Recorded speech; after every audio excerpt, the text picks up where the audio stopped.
Toronto Raptors find themselves at a crucial juncture as they wrap up a demanding five-game road trip against the Los Angeles Clippers. With the stakes high in the Western Conference postseason race, this matchup is not just about another game. It's about positioning, momentum, and proving that the Raptors are a force to be reckoned with. Toronto enters this contest with a respectable record of 40-31, looking to close out their road trip on a positive note after a spectacular offensive display against the Utah Jazz, where they triumphed 143-127.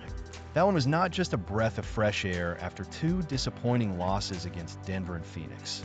It also showcased the depth and versatility of this Raptor squad. R.J. Barrett led the charge with an impressive 27 points, but he wasn't alone.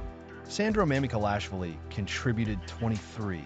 Jacoby Walter lit it up with 21 points, shooting an astonishing 6 of 8 from beyond the arc, and Scotty Barnes rounded out the scoring with 20 points and 10 assists.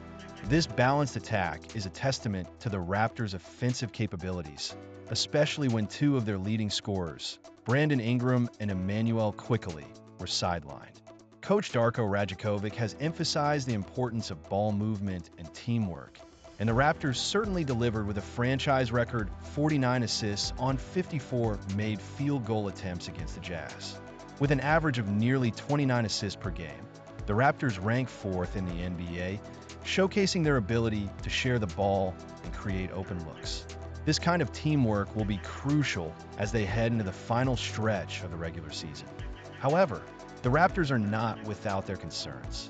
Ingram, who has been a key player with an average of 21.6 points per game, is dealing with a heel injury and was ineffective in the last game against Phoenix, scoring only 6 points.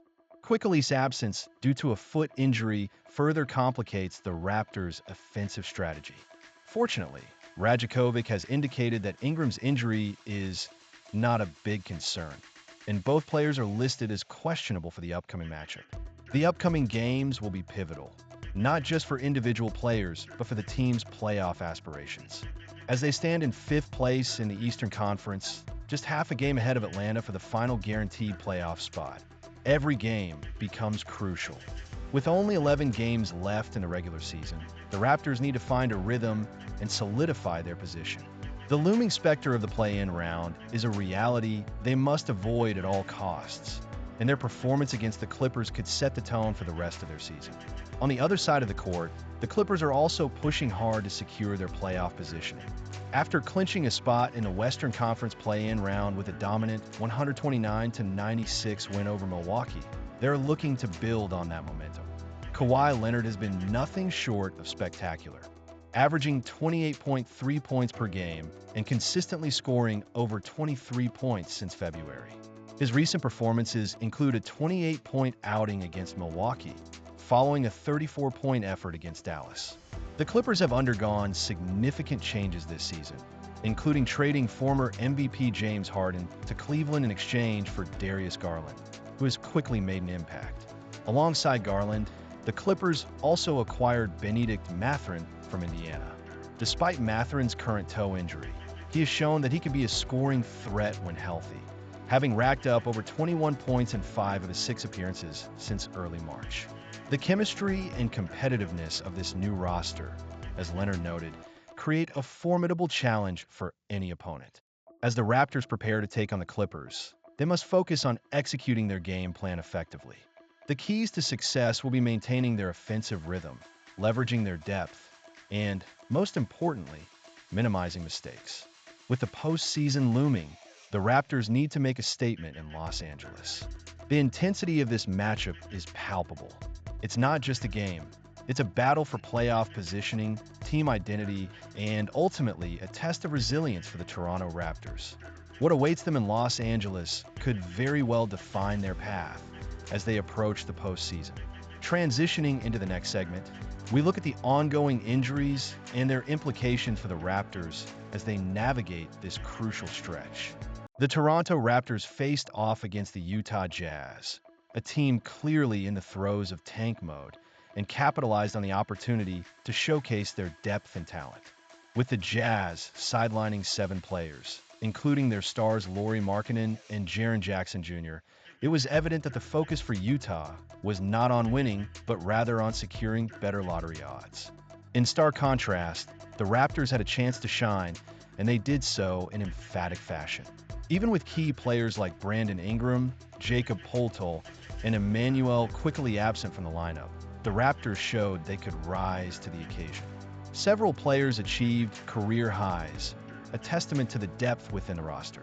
Jacoby Walter, Jamal Shead, and Sandro Mamikhalashvili all made significant contributions, showcasing the potential that this team has moving forward. The Raptors set a franchise record with 49 assists, highlighting the unselfish play that has become a hallmark of their recent performances. Walter, in particular, has been making waves with his performance. He matched his career high of 6 three-pointers in this game, finishing with 21 points while shooting an impressive 70% from the field. His off-ball movement and ability to find space around the arc were crucial against a depleted Jazz defense. This wasn't just about easy looks. Walter was hitting contested shots and even managed to convert a three-point play despite the foul. His 39.3% shooting from beyond the arc this season speaks volumes about his development and the role he is carving out for himself within the team. Conversely, Markelle Fultz's debut for the Jazz was far from spectacular. Returning to the NBA after a long absence, he looked out of sync, managing just a couple of points and struggling to find his rhythm. It's important to remember that he has been away from the game for an extended period, but his lack of impact illustrates how challenging it can be for players to reintegrate after such long layoffs. On the other hand, while Shead's scoring continues to be a concern, his playmaking was on display. His ability to facilitate and create opportunities in transition led to several easy baskets for the Raptors, demonstrating that even when individual scoring isn't up to par, there are other ways to contribute to the team's success.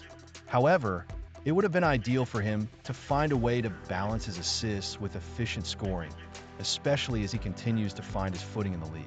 The Jazz, to their credit, put up a fight longer than expected, only trailing by 10 at halftime. But the turning point came in the third quarter, where the Raptors exploded offensively, outscoring Utah 49-30. R.J. Barrett was the catalyst in that period, scoring 18 of his 27 points and hitting multiple three-pointers as the Jazz struggled to defend him effectively.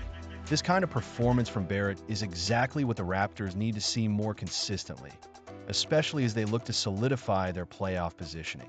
Jamison Battle also stepped up with a solid 17 points, hitting 4 threes and capitalizing on the opportunities presented by Toronto's creators. His ability to stretch the floor is invaluable, and it's good to see him taking advantage of his minutes when they come. Meanwhile, Scotty Barnes continued to assert his dominance, showing off his mid-range game and playmaking ability. His strength and skill were too much for the Jazz to handle, as he consistently found ways to get to the rim and create for his teammates. In the grand scheme of things, this game may not have been a monumental moment for the Raptors, but it was a necessary win against an inferior opponent. They handled their business and added another victory to their record, which is critical in a competitive Eastern Conference. Every win matters, especially as they look to secure their place in the playoffs. The Raptors have shown that their depth can be a weapon, and nights like these provide a glimpse of the potential that lies within this roster. As the season continues to unfold, it's clear that the Raptors are a team to watch. With players stepping up, a commitment to unselfish play, and the ability to handle their business against struggling teams, Toronto is positioning itself well for a postseason run. Fans should be excited about the possibilities ahead and the emerging talent that is beginning to define this squad. Don't forget to subscribe and share your thoughts on the Toronto Raptors in the comments below. What do you think about their chances moving forward?